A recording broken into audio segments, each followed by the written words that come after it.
Good morning बच्चों, good morning. पिछले class electromagnetic induction के लेक्चर 1 में हमने क्या क्या किया, एक बार थोड़ा सा रिकैप कर लेते हैं और फिर वहीं से कंटिन्यू करेंगे हम अगला लेक्चर। ठीक है, तो सबसे पहले हमने देखा कि किसी कंडक्टिंग लूप से अगर फ्लक्स चेंज हो तो उसमें ईएमएफ डेवलप होगा, राइट। और जितनी तेजी से वो फ्लक्स चेंज हो उतना ही ज्यादा ईएमएफ डेवलप होगा। क्या आया था rule? E is equal to d phi by D t. अगर हम मैग्नीट्यूड की बात करें तो इसका मॉड, ओके। और अगर एग्जैक्ट हम लेंस लॉ के साइन के हिसाब से देखें तो हम लिखते हैं minus D phi by D t. तो जब हम इसका ग्राफ ड्रॉ करेंगे, दैट इज ई के मैग्नीट्यूड का ग्राफ ड्रॉ करेंगे, तब हम ये माइनस साइन नहीं लेंगे, ओके। एग्जैक्ट ग्राफ तो होना चाहिए कि माइनस साइन के साथ, लेकिन कई बार सिर्फ मॉड मॉड का भी ग्राफ रहता है, तो आगे हम इस चीज को देखेंगे। ईएमएफ जो इंड्यूस होगा उसके कारण इंड्यूस्ड करंट होगा।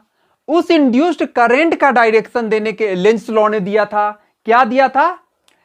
कि direction of induced current is such that it opposes the cause that has produced it, यानी अपने पैदा करने वाले को ही ये मार देता था, ओके। तो लेंस लॉ हमने सीखा और लेंस लॉ के आधार पे फटाफट हमने डायरेक्शंस निकालना सीख लिया कि भाई मैग्नेट अगर ऐसे आ रहा है तो किस तरफ एंटी क्लॉकवाइज होगा, क्लॉकवाइज होगा, वो सब हमने पिछले क्लास में देखा था।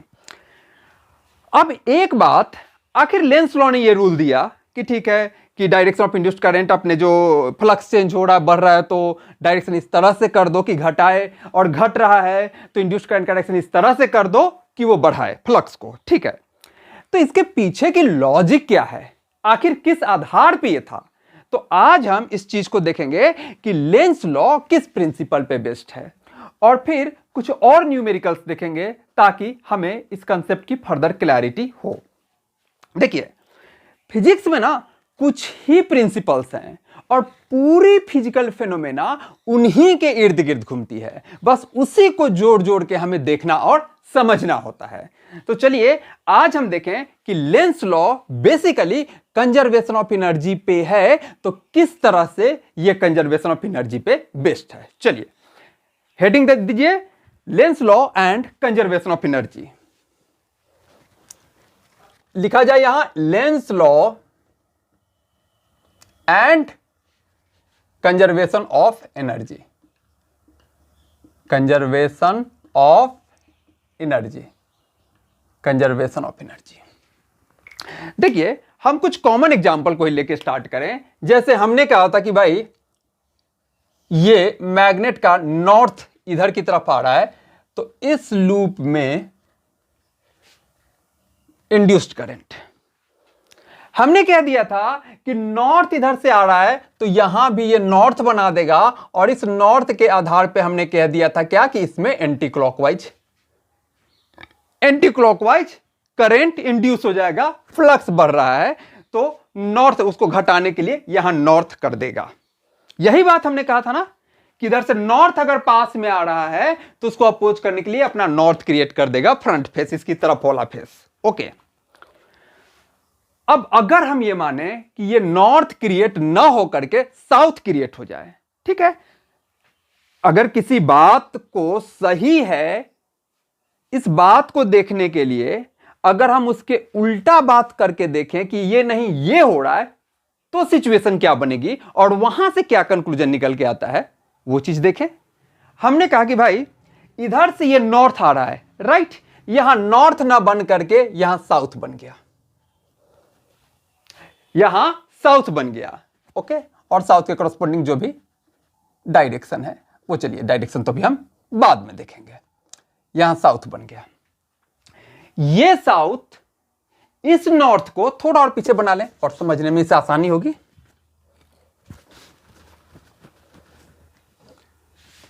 ये रहा मेरा मैग्नेट, ठा ठा करके इसकी तरफ बढ़ रहा है। हमने कहा कि यहां नॉर्थ ना क्रिएट होकर के क्या क्रिएट हो गया, साउथ, ओके।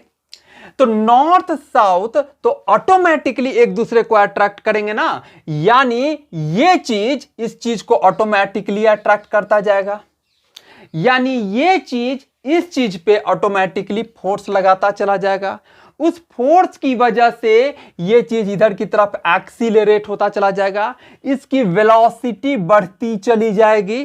वेलोसिटी बढ़ती चली जाएगी तो ये और तेजी से इसका फ्लक्स चेंज होगा और ज्यादा वोल्टेज डेवलप होगा और ज्यादा यहां इलेक्ट्रिकल एनर्जी मिलती चली जाएगी। और फिर एक चीज देखिए तो जरा, अगर मैं इसको एक सिस्टम मान लूं, इसको, इस पूरे को, इन दोनों को एक सिस्टम मान लूं, तो इस सिस्टम पे ऑटोमेटिकली ये इसको खुद खींच रहा है ना, कोई एक्सटर्नल है वर्क, एक्सटर्नल वर्क नहीं है यहां पे, तो ऑटोमेटिकली ये इसको खींचता जा रहा है और इसकी काइनेटिक एनर्जी बढ़ाता जा रहा है, more and more voltage develop करता जा रहा है। तो एक चीज जरा सोचिए कि बिना कोई बाहर से एनर्जी सप्लाई किए यहां पर ऑटोमेटिक एनर्जी डेवलप होती जा रही है। अगर ऐसा हो तब तो एनर्जी की सारी समस्या ही खत्म। ऑटोमेटिकली सेल्फ सस्टेन्ड सिस्टम बनाते जाइए, खुद पे खुद वो एनर्जी जनरेट करती जाएगी, तो क्यों इतना माथा पच्ची करना। समझ रहे मेरी बात को? अरे बिना खाए पिए तो हमारा शरीर नहीं चलता, सुबह से शाम तक ना खाएं, शाम को फ्लैट हो जाएंगे। तो ये सिस्टम बिना कोई खाना खाए, मतलब बिना कोई एनर्जी लिए, सेल्फ सस्टेनिंग, अपने आप एनर्जी प्रोड्यूस करते रहा, इनफाइनाइट एनर्जी। जबकि फिजिक्स का प्रिंसिपल क्लियरली ये बात कहता है कि एनर्जी सिर्फ एक मोड से दूसरे मोड में ट्रांसफर हो सकती है, अपने से एनर्जी पैदा नहीं हो सकती। तो ये आउट ऑफ नथिंग ये एनर्जी नहीं दे सकता है, कहीं से इसको एनर्जी मिल रही है, उसी एनर्जी को ये वोल्टेज में डेवलप कर रहा है। यानी ये चीज सेल्फ सस्टेनिंग नहीं हो सकता, वो conservation of principle of energy को आउटराइटली वायोलेट कर रहा है। तो इस वजह से कभी यहां पर साउथ डेवलप नहीं कर सकता। तो अब हम देखें कि ठीक है, लेंस लॉ ने कहा कि लेंस लॉ के हिसाब से यहां नॉर्थ डेवलप कर जाएगा। तो जब नॉर्थ डेवलप कर जाएगा तो किस तरह से ये कंजर्वेशन ऑफ एनर्जी को फॉलो कर रहा है। ओके, अरे भाई एक बात तो हो गई कि यहां पर साउथ डेवलप नहीं होगा, क्योंकि कंजर्वेशन ऑफ एनर्जी को वायलेट कर रहा है, जो कि संभव नहीं है।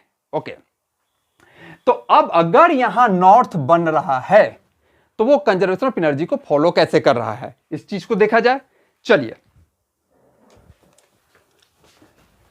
अब इधर से नॉर्थ है, यहां डेवलप हो गया क्या, नॉर्थ।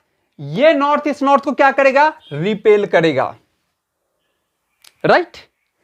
तो इस रिपल्सन के अगेंस्ट में कोई एक्सटर्नल एजेंट इसको इधर से इधर पुश करेगा, तब जाके ये इधर से इधर बढ़ेगा। मान लो कांस्टेंट वेलोसिटी से भी अगर इसे जाना है तो कम से कम जितना रिपल्सन मिल रहा है उतने के बराबर इस एक्सटर्नल एजेंट को इधर देना पड़ेगा, फोर्स लगाना पड़ेगा। एक्सीलरेशन जीरो भी रखने के लिए, कांस्टेंट वेलोसिटी से भी भेजने के लिए यह काम करना पड़ेगा। ये एफ एक्सटर्नल इसको इधर भेज रहा है, डिस्प्लेसमेंट इधर हो रही है तो वो वर्क भी करेगा। यही एक्सटर्नल एजेंट का किया गया वर्क यहां इलेक्ट्रिकल एनर्जी में, वोल्टेज में डेवलप हो रहा है। बात क्लियर हुई? कंप्लीट। ये सिर्फ और सिर्फ एनर्जी का ट्रांसफर हो रहा है। किस एनर्जी का किस एनर्जी में? मैकेनिकल, यानी एक्सटर्नल का वर्क। मैकेनिकल एनर्जी कहां जा रही है? वोल्टेज में, मतलब इलेक्ट्रिकल फॉर्म में, इलेक्ट्रिकल फॉर्म में। बात क्लियर हुआ? क्यों वहां साउथ नहीं हो सकता और किस तरह से वहां का नॉर्थ एनर्जी के कंजर्वेशन के अनुरूप है। ओके, चले मिटाएं। अब एक बात तो हम समझ गए कि क्यों ऐसा हो रहा है। अब इसी पे कुछ डिफरेंट सिचुएशन, कुछ सिचुएशन हमने पिछले क्लास में भी देखा था, पर कुछ और सिचुएशन देख लेते हैं, तब फर्दर हमें क्लैरिटी हो जाएगी इस बात की। अब ले लिया कि ये एक मेरा मैग्नेटिक फील्ड है और ये रहा एक लूप जो इस साइड से इसमें घुस रहा है। ओके, इस साइड से अभी घुसने की तैयारी में है। ये सिचुएशन 1 हो गया। थोड़ी देर के बाद लगभग मैंने मान लिया कि ये आधा घुस गया, ठीक है, फ्लक्स बढ़ने लगा। उसके बाद क्या हो गया? अगले थोड़ी देर में माने कि ये पूरा का पूरा अंदर घुस गया, ये आ गया यहां पर। ओके, उसके बाद ये आ गया, अंदर ही ट्रेवल करते हुए पहुंच गया यहां, यहां से यहां आ गया, आधा बाहर निकल गया कि ये फील्ड से पूरा बाहर निकल गया। ये जा रहा है, अंदर घुस रहा है, अंदर घुस गया, ये फील्ड से बाहर निकल गया और ये फील्ड से पूरा ही बाहर निकल गया। 1 2 3 4 5 6, इसका फील्ड में आना, फील्ड में ट्रेवल करना और फील्ड से बाहर जाना, यह सिचुएशन हुआ। यहां देखिए, यहां से अब जैसे ही ये इन करेगा, यहां से जैसे ही ये इन करेगा, अभी फ्लक्स जीरो है, यहां पे फ्लक्स जीरो है। यहां पर क्या हो रहा है, इन कर रहा है कॉन्स्टेंटली, तो क्या हो रहा है, flux constantly increasing, right. Flux यहां पर क्या हो गया, पूरा का पूरा फील्ड के अंदर आ गया, क्या हो गया, फ्लक्स बिकेम मैक्सिमम, पूरा का पूरा ही फील्ड के अंदर चला गया। 3 से 4 में क्या हुआ, मैक्सिमम फ्लक्स है, फ्लक्स में कोई चेंज हो रहा है नहीं, फील्ड के अंदर ही पूरा का पूरा लूप 3 से 4 पिक्चर में जा रहा है, यानी no change in flux, no change in flux यहां पे हो रहा है 3 से 4 के दरमियान। लूप इज विथ क्या, maximum flux, loop maximum flux के साथ बढ़े जा रहा है। यहां पर पिक्चर 4 से 5 में क्या हो गया, फ्लक्स ये फील्ड से बाहर आने लगा, फ्लक्स क्या हुआ, घटने लगा। तो फ्लक्स इज, क्या कहेंगे हम, flux is decreasing constantly, uniformly. हम कह रहे हैं कि यूनिफॉर्म स्पीड से आ रहा है, इसकी स्पीड हम यूनिफॉर्म कह रहे हैं, यूनिफॉर्म स्पीड से ये बढ़ रहा है भाई, ताकि जो भी चेंजेज हो रहा है वो कॉन्स्टेंटली हो रहा है। तो फ्लक्स इज डिक्रीजिंग क्या, कॉन्स्टेंटली। यहां फील्ड से कंप्लीट बाहर आ गया ये, यानी flux has decreased to zero, flux decreased to zero, यही कहानी बनाना। अब इसी कहानी को, जरा सा मैं बीच वाले 2 पिक्चर हटा रहा हूं, ओके, इसी कहानी को हम ग्राफ पे देखें। आप ये रहा, इस साइड को रहा मेरा फ्लक्स और इस साइड को रहा टाइम के साथ। पिक्चर 1 से 2 में आप देखिए फ्लक्स इंक्रीज कर रहा है, 2 से 3 में भी फ्लक्स इंक्रीज कर रहा है और 3 पे ये मैक्सिमम हो गया। अब 3 पे मैक्सिमम हो गया तो 3 से 4 में फ्लक्स उस मैक्सिमम फ्लक्स के साथ ये लूप है, कोई चेंज नहीं हो रहा है। यानी अगर मैं इसे 1 कहूं, 0.2 कहूं, यहां 3 कहूं, तो 3 से 4 में कोई चेंज फ्लक्स में नहीं हो रहा, मैक्सिमम फ्लक्स के साथ है। 4 से 5 में देखें, फील्ड से बाहर जाना स्टार्ट कर दिया, आधा बाहर जा चुका है, यानी फ्लक्स घटना स्टार्ट किया, लीजिए फ्लक्स घटने लगा।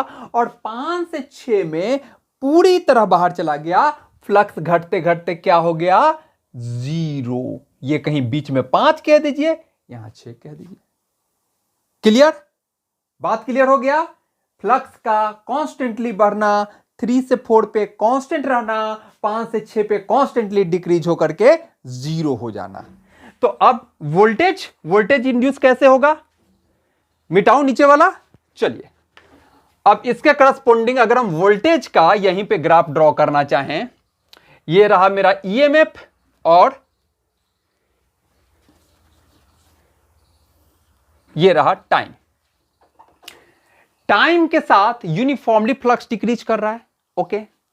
तो E इजकल टू हम लिखते हैं d∅dt, मॉड वाइज।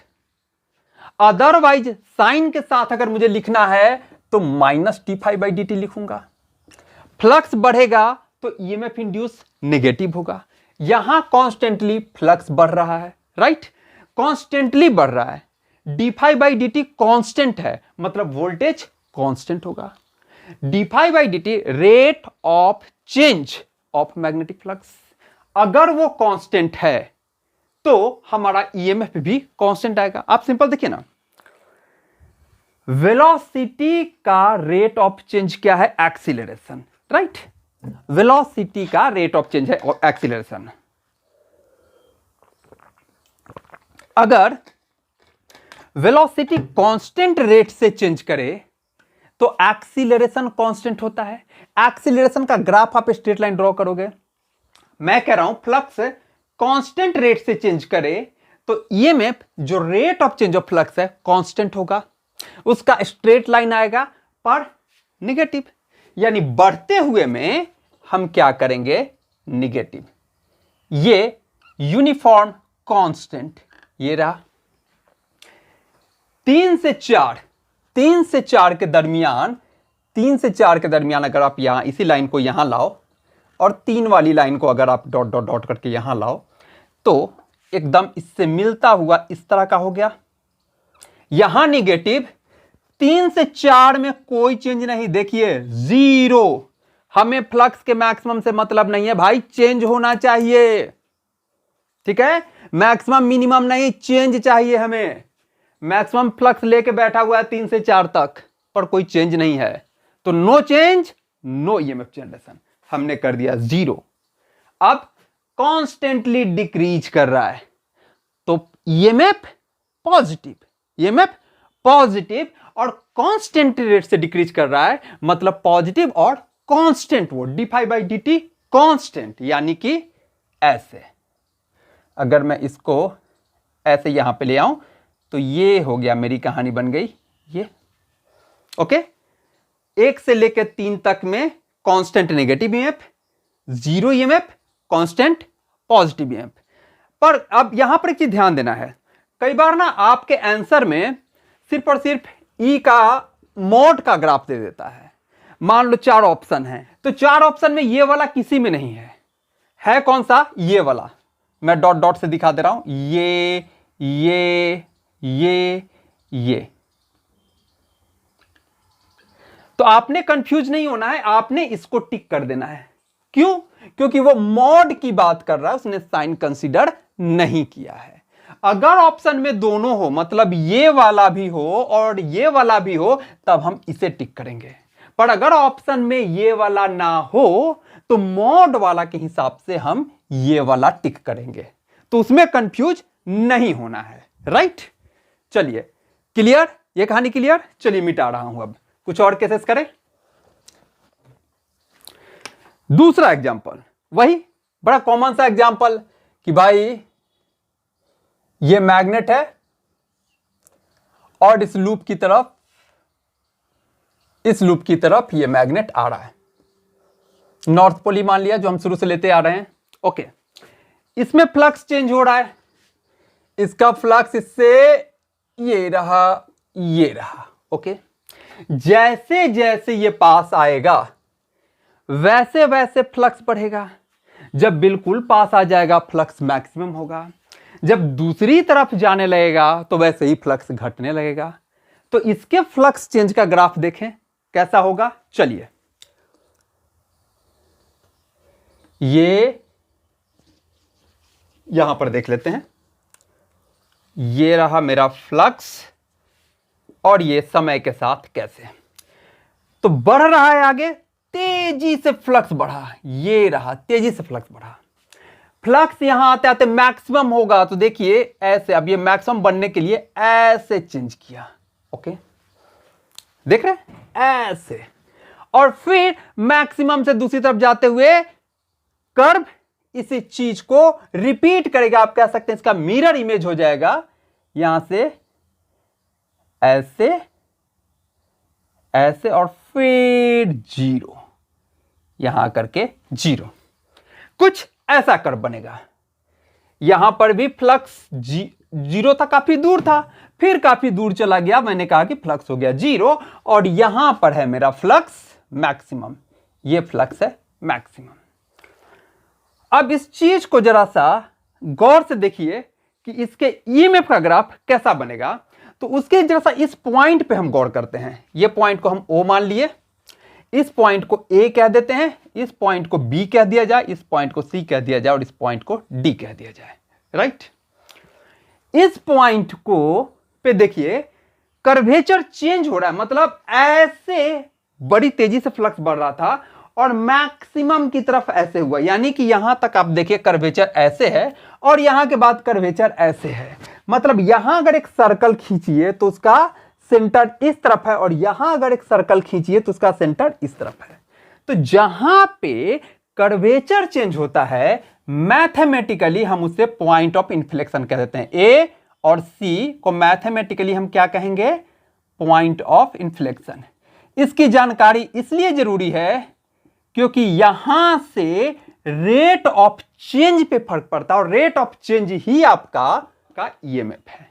तो ईएमएफ का जब हम ग्राफ ड्रॉ करेंगे तो ये पॉइंट के हिसाब से हम देखेंगे। कैसे? देखिए यहां तक तेजी से बढ़, जब आपका कर्व देखिए, इस कर्व को आपने फाई टी कर्व ड्रॉ किया है, तो जब आपका लाइन ये वाला कर्व जब आप फाई की तरफ बढ़ रहा है मतलब स्लोप बढ़ रहा है, और जब टी की तरफ होने लगा मतलब स्लोप घट रहा है।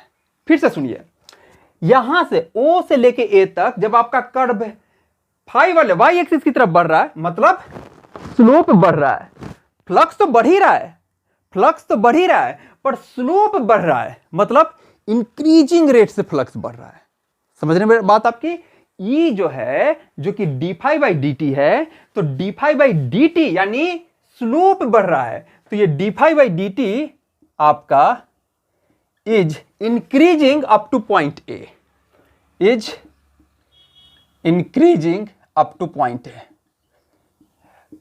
मैथमेटिकली हम क्या कहते हैं? इसे स्लोप कहते हैं। तो स्लोप इंक्रीज कर रहा अप टू पॉइंट ए, और जहां से कर्वेचर चेंज हुआ फ्लक्स अभी भी बढ़ रहा है, देखिए कर्व अभी भी ऊपर जा रहा है, पर d phi by D t यानी rate of change of flux घट रहा है। और यहां आकर के मैक्सिमम पे ये rate of change zero, slope zero. Clear? Okay. तो d phi by D t is increasing up to point A, d phi by D t is decreasing from point A to B, and d phi by dt is decreasing from A to B, from A to B। और यहां bracket में लिख दीजिए although flux is still increasing। समझ रहे? मतलब ये हुआ वेलोसिटी अभी भी बढ़ रहा है लेकिन एक्सीलरेशन घट रहा है, rate of change of velocity घट रहा है। तो हम क्या लिखेंगे यहां पे? यहां पर हम लिखेंगे although flux is still increasing, although flux is still increasing, still increasing। Okay, यही कहानी। अब यहां पर फ्लक्स हो गया मैक्सिमम, फ्लक्स अब घटना स्टार्ट किया, तो घटना स्टार्ट किया तो पहले धीरे धीरे घटना स्टार्ट किया। देखिए ये कर्व का स्लोप से हमें मतलब है, यहां पर ये स्लोप हो गया जीरो। अब ये धीरे धीरे घटना स्टार्ट हुआ, पर घटने की रेट अभी कम है। यहां पर घटने की रेट बिल्कुल जीरो है, यहां पर घटने की रेट भी अभी कम है, और धीरे धीरे ये रेट बढ़ता जा रहा है, बढ़ता जा रहा है। ये कर्व हुआ इस एक्सिस के अलोंग देखिए ये तीखा हो रहा है, यानी ये बढ़ता जा रहा है, यानी स्लोप बढ़ता जा रहा है, यानी d phi by D t बढ़ता जा रहा है, यानी ईएमएफ बढ़ता जा रहा है। कहां तक? सी तक। सी के बाद कर्वेचर चेंज हुआ, पॉइंट ऑफ इन्फ्लेक्शन से कर्वेचर चेंज हुआ। अब क्या हो रहा है? फ्लक्स तो अभी भी घट रहा है पर उसके घटने की रेट कम हो रही है। ये कर्व अब टी एक्सिस की तरफ जा रहा है, यानी वो ज्यादा समय लगा रहा है घटने में, यानी फ्लक्स घटने की रेट कम हो रही है, यानी ईएमएफ जो इंड्यूस हो रहा है, जो कि रेट से मतलब है, जिसको d phi by D t से मतलब है, उसकी मैग्नीट्यूड कम हो रहा है। बात क्लियर हुआ? तो इसका कर्व किस तरह का होगा जरा देखिए, बात को समझने की एक कोशिश कीजिए। इजी चीज है, बस थोड़ा सा समझ लेना है। हम देखेंगे कि अप टू ए पॉइंट तक, अप टू, ऐसा करते हैं, इसको इसी के ऊपर बनाते हैं तो आपको ज्यादा क्लैरिटी आएगी। मैं इस पिक्चर को मिटा रहा हूं,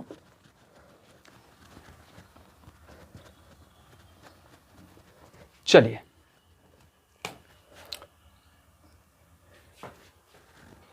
इसी के ऊपर मैं इसका ग्राफ ड्रॉ करता हूं। ये रहा, टाइम के साथ अब ईएमएफ का ग्राफ, ये टाइम के साथ फ्लक्स का ग्राफ था, टाइम के साथ ईएमएफ का ग्राफ। तो देखिए इस पॉइंट के करस्पॉन्डिंग यहां पॉइंट ले लेता हूं, इस पॉइंट के करस्पॉन्डिंग यहां पॉइंट ले लेता हूं, ये यहां ले लेता हूं, और इसे सी के करस्पॉन्डिंग यहां ले लूं, और इस डी के करस्पॉन्डिंग यहां ले लूं। राइट, हमने कहा कि ये फ्लक्स यहां से यहां तक काफी तेजी से बढ़ रहा है, और अप टू पॉइंट ए तक इसका रेट बढ़ने का जो है बढ़ता जा रहा है। यानी यहां से यहां तक एक्सीलरेशन, वेलोसिटी एक्सीलरेशन में समझिए तो यहां से यहां तक एक्सीलरेशन बढ़ता जा रहा है, यहां से यहां तक एक्सीलरेशन घटता जा रहा है। वेलोसिटी अभी भी बढ़ रही है, एक्सीलरेशन घटता जा रहा है, मतलब फ्लक्स अभी भी बढ़ रहा है पर डी∅dt घट रहा है। यानी अब देखिए हमें तो ई जो है बेसिकली क्या है, रेट से मतलब है, ई है डी∅dt, हमें रेट से मतलब है। रेट यहां से यहां तक बढ़ता जा रहा है और यहां हुआ मैक्सिमम, यानी इस पॉइंट पे ईएमएफ जो कि रेट है वो हो गया मैक्सिमम, और इस पॉइंट पे ईएमएफ फिर से जो कि रेट है, जो कि स्लोप है, जो कि डी∅dt है, 0। यानी यहां से स्टार्ट किया, यहां मैक्सिमम हुआ और यहां 0 हो गया। क्लियर? यानी कुछ ऐसे साइन के कर्व की तरह यहां पर हमें ला करके इसको 0 कर देना है। ये हो गया। थोड़ा सा उतना एकदम से स्केल टाइप का नहीं बन पाया, समझ बात में क्लियर हो गई। और हां, अगर हम ये सिर्फ ई के मॉड की बात करें, हम माइनस नहीं ले रहे हैं, तो माइनस नहीं ले रहे, हम ई के मॉड की बात कर रहे हैं। अगर हम माइनस साइन के साथ करें तो ये मैं ऐसे बनाऊंगा। ओके, तो वो तो ऑप्शन में देख लेना है आपने। एग्जैक्ट सही तो वही होगा कि हम ऐसे बनाएं, जब फ्लक्स बढ़ रहा है तो ई माइनस के हिसाब से, माइनस डी∅dt के हिसाब से नीचे, पर ये ग्राफ मैं मॉड का बना रहा हूं। क्लियर? अब अगले बार, अगले साइकिल में क्या हुआ, यहां पर अब बी पॉइंट्स देखिए, बी पॉइंट से फ्लक्स घटना स्टार्ट किया, पर फ्लक्स अभी घटने की रेट, यहां देखिए कर्व यहां फ्लैट है, फ्लक्स घटने की रेट अभी बहुत कम है, मतलब ईएमएफ अभी बहुत कम है मैग्नीट्यूड वाइज, और यहां से लगातार ईएमएफ बढ़ रहा है। ये कर्व देखिए, ये कर्व ऐसे से वाई लाइन की तरफ, वाई लाइन की तरफ मतलब इस फ्लक्स की तरफ, फ्लक्स की तरफ तीखा हो रहा है। यानी यहां पर उसका स्लोप बढ़ रहा है, उसका स्लोप बढ़ रहा है, और यहां पर वो स्लोप मैक्सिमम हो जाएगा, एंड स्लोप इज ईएमएफ, यानी यहां पर ईएमएफ मैक्सिमम हो जाएगा। तो यहां ऐसे, और फिर इस पॉइंट के करस्पॉन्डिंग वो हो गया ऐसे। बात क्लियर? क्लियर हुआ? हालांकि वो बात जो हमने कही कि अगर हम एग्जैक्ट ई का ग्राफ ड्रॉ करते, अगर हम एग्जैक्ट ई का करते तो माइनस डी∅dt लेते हैं, और तब हम ये कर्व को बनाते, जब ये फ्लक्स बढ़ रहा था तो कॉरस्पॉन्डिंगली हम ऐसे बनाते और फिर ऐसे बनाते। तो एग्जैक्ट सही कर्व तो ये वाला होगा, ये वाला। पर कई बार ऑप्शन में मैंने कहा, ऐसा नहीं है कि ये नहीं दिया रहे तो आप कहना कि क्वेश्चन ही गलत है, कई बार मॉड दे देता है तो ये वाला कर्व ले लेना है। राइट? क्लियर? बात क्लियर हो गया? किस तरह से यहां में क्या देखना था, रेट ऑफ चेंज देखना था, किस रेट से कैसे चेंज कर रहा है, उसके आधार पे फाइंड करना था कि कहां पर फ्लक्स मैक्सिमम होगा और कहां पर ईएमएफ मैक्सिमम होगा। क्योंकि ईएमएफ को तो फ्लक्स के मैग्नीट्यूड से नहीं लेना देना है, रेट से लेना देना है, कितनी तेजी से चेंज हो रहा है। क्लियर हुआ? बात समझ में आई? चलिए अब एक और क्वेश्चन देखते हैं। एससी वर्मा सर के बुक का है और बड़ा ही फेमस क्वेश्चन है इनफैक्ट। ये है मैग्नेटिक फील्ड। यहां पर एक सेमी सर्कुलर लूप,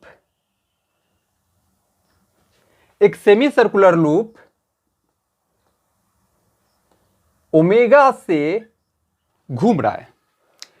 ओमेगा से ये सेमी सर्कुलर लूप ऐसे ऐसे घूम रहा है, यानी इसमें जाएगा, फ्लक्स मैक्सिमम होगा, फिर बाहर आएगा। तो कह रहा है, सिचुएशन क्लियर हो रहा है, ये मैग्नेटिक फील्ड है, यूनिफॉर्म मैग्नेटिक फील्ड। एक सेमी सर्कुलर लूप जिसको कि आप मान लीजिए कि इस पॉइंट पे ये हिंज्ड है और इस पॉइंट पे ये ओमेगा से ऐसे ऐसे फिक्स ओमेगा से ऐसे ऐसे गोल गोल गोल गोल गोल गोल घूमे जा रहा है। तो बताइए कि इस लूप में ईएमएफ कितना डेवलप होगा, कैसे डेवलप होगा। क्लियर? जैसे जैसे ये इस फील्ड के अंदर जाएगा फ्लक्स बढ़ेगा, फ्लक्स बढ़ेगा तो ईएमएफ डेवलप होगा। वही चीज हमें एनालाइज करना है। जो पिछली बार जो लीनियर रेक्टेंगुलर लूप को अंदर घुसा रहे थे ट्रांसलेशनल वेलोसिटी दे करके, इस सेमी सर्कुलर लूप को इस बार अंदर घुसा रहे हैं रोटेशनल इफेक्ट दे करके। यहां घुमा, इसके अबाउट हम ऐसे घुमा रहे हैं गोल गोल गोल गोल गोल गोल। ठीक है, तो अगला सिचुएशन क्या होगा, आधा अंदर चला गया, यानी इसको हम दिखाएं तो इसका इतना एरिया अब फ्लक्स ले रहा है। इसके बाद क्या होगा, और पूरा का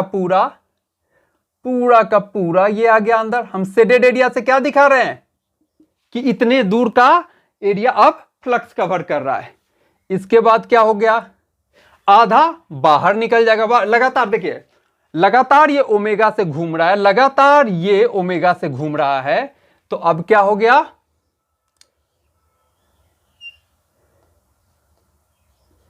इसका आधा बाहर निकल गया और अगले बार में क्या हो जाएगा, इसका इस बार क्या हो गया जी, पूरा का पूरा ये बाहर निकल गया। क्लियर? पिक्चर 1 में देखें, अगर मैं इसे पिक्चर 1 कहूं, 2 कहूं, 3 कहूं, 4 कहूं और ये यहां 5 कहूं। जो पहला वाला क्वेश्चन हमने किया था बस उसी का यहां रोटेटरी अरेंजमेंट है। सिंपल देख रहे हैं आप, फ्लक्स बढ़ा, फ्लक्स मैक्सिमम हुआ, फ्लक्स घटा, फ्लक्स 0 हुआ। क्लियर? तो इसका सिंपल अगर हम मैथमेटिकली एनालाइज करना चाहें तो किसी इंस्टेंट में मैंने मान लिया कि भाई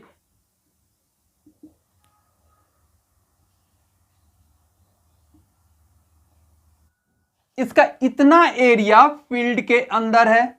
ओके, इस एरिया को हम कैसे निकालेंगे, अगर हम उस एरिया को ए डैश कह दें तो हम कहेंगे यूनिटरी मेथड से कि टोटल अगर एंगल पाई अंदर होता, सेमी सर्कल अंदर होता, तो एरिया हमारा पाई आर स्क्वायर बाई 2 अंदर होता।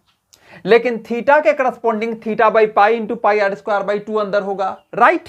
अब उसके करस्पॉन्डिंग फ्लक्स की बात कर लें तो बी इंटू वो एरिया जो अंदर है, that is B into theta into pi r square by 2 pi. लो पाई पाई कट गया तो हो गया B theta r square by 2। Okay, और यहां हम ये चीज देख रहे हैं कि अगर ये कांस्टेंट ओमेगा से घूम रहा है तो omega equal to theta by t हो गया, और थीटा कितना टी समय में अंदर गया तो ओमेगा इंटू टी।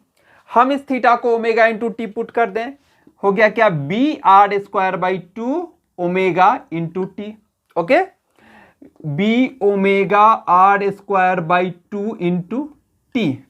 यानी अगर हम फ्लक्स का ग्राफ देखें तो फ्लक्स यूनिफॉर्मली चेंज कर रहा है यहां से लेकर के यहां तक, और फिर यूनिफॉर्मली घट रहा है यहां से लेकर के यहां तक। यह पिक्चर क्लियर है? ऊपर वाले में पिक्चर को मिटा रहा हूं।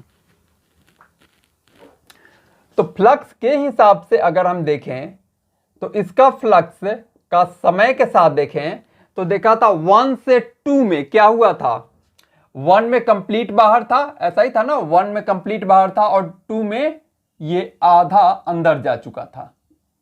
ये था, ये 1 था, ये 2 था, ये 3।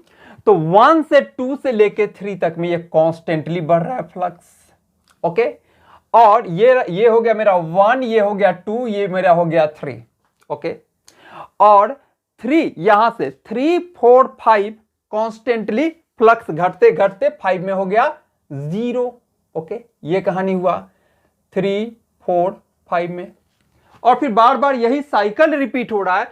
तो फिर कॉन्स्टेंटली फ्लक्स बढ़ेगा और फिर कॉन्स्टेंटली ऐसे घटेगा, यही आगे बढ़ता जाएगा, यही साइकिल रिपीट होता जाएगा। तो अगर हम इसके ईएमएफ का ग्राफ ड्रॉ करें तो वो कैसा होगा, फाई मेरा क्या आ गया, फाई आ गया है मेरा B omega are square by 2 into T. लिख लिया जाए यहां B omega are square by 2 into T. Okay, तो करस्पॉन्डिंगली ईएमएफ क्या हो जाएगा, E इक्वल टू हो जाता है minus D phi by D T. Sign के साथ अगर हम लिखें तो ये हो जाएगा minus B omega are square by two और D T by D T one, ये सारे कांस्टेंट है, बाहर आ गया, टी का डिफरेंशिएशन टी के रिस्पेक्ट में 1, यानी हो गया minus B omega are square by two. Constant EMF, constant EMF. अब इसी का ग्राफ हम ईएमएफ का ग्राफ ड्रॉ करना चाहें तो कैसा होगा, मिटा दूं इसे, ये डेटा तो हमने ऊपर लिख ही लिया है, चल इसी के नीचे ड्रॉ कर लेते हैं तो फर्दर क्लैरिटी हो जाएगी। ये फाई का था, अब हम ईएमएफ का ड्रॉ कर लें, ये पॉइंट, ओके, यहां से यहां तक कांस्टेंटली बढ़ रहा है तो ई मेरा negative minus B omega are square by two.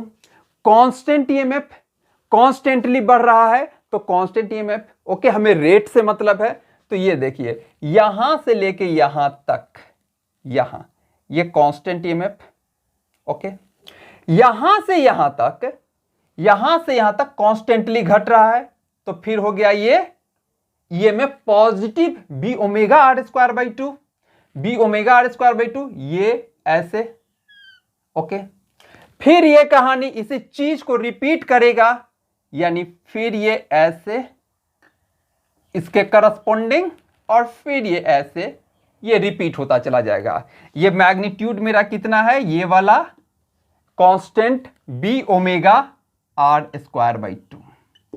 तो किस तरह का ईएमएफ डेवलप होगा, कांस्टेंट ईएमएफ डेवलप होगा with changing sign, negative positive, negative positive, okay, right. अब एक छोटी सी चीज देखें इसी में, relation between charge flown and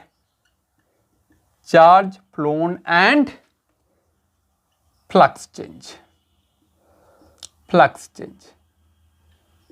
इसको आप ऐसे समझें, जब फ्लक्स चेंज हुआ ईएमएफ डेवलप होगा, ईएमएफ और क्लोज्ड कंडक्टिंग लूप है तो उसमें करंट फ्लो करेगा, करंट फ्लो करेगा मतलब चार्ज फ्लो करेगा, तो कितना चार्ज फ्लो करेगा corresponding to change flux.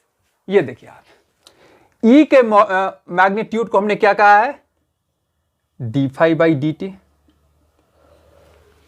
Right, okay.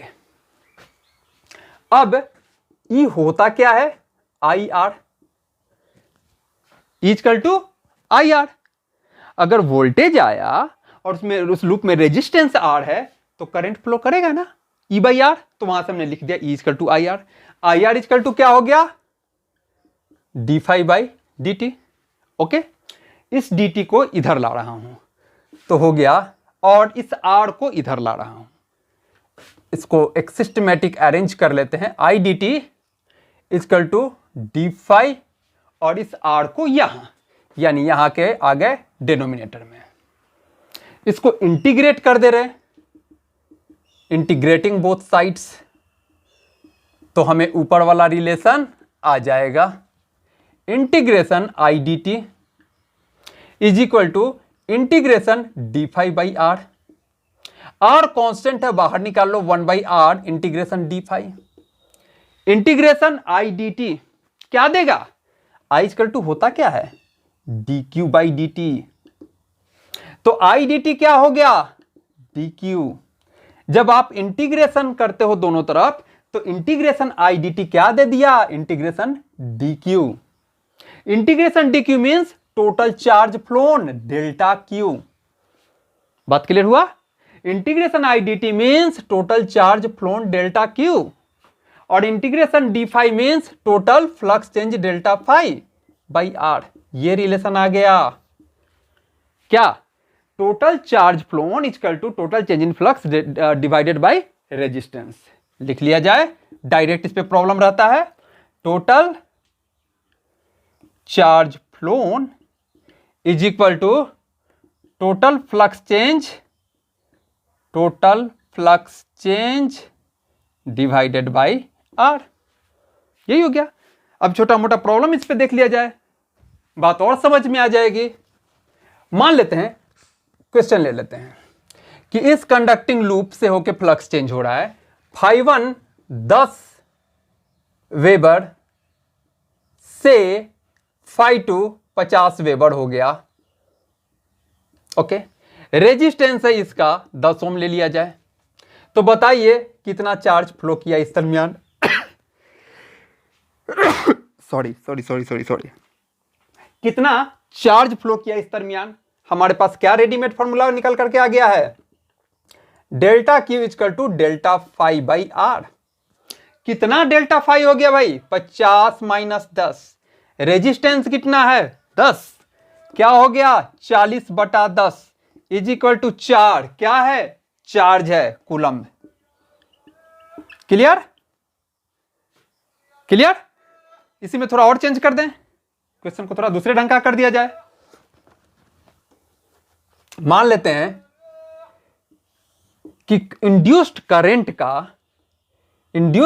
का समय के साथ एक कर्व दिया हुआ है हमारा इस तरह का। दूसरा क्वेश्चन ले ले।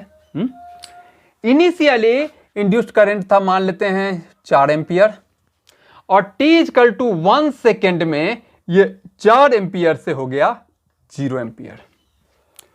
इंड्यूस्ड ईएमएफ हुआ, इंड्यूस्ड ईएमएफ के करस्पॉन्डिंग इंड्यूस्ड करंट हुआ। शुरू में 4 था, घटते घटते वो 1 सेकेंड बाद 0 हो गया।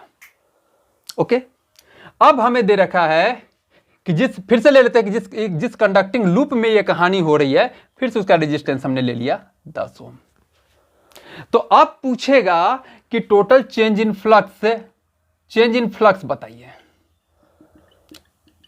Change in flux delta five क्या है इस बार।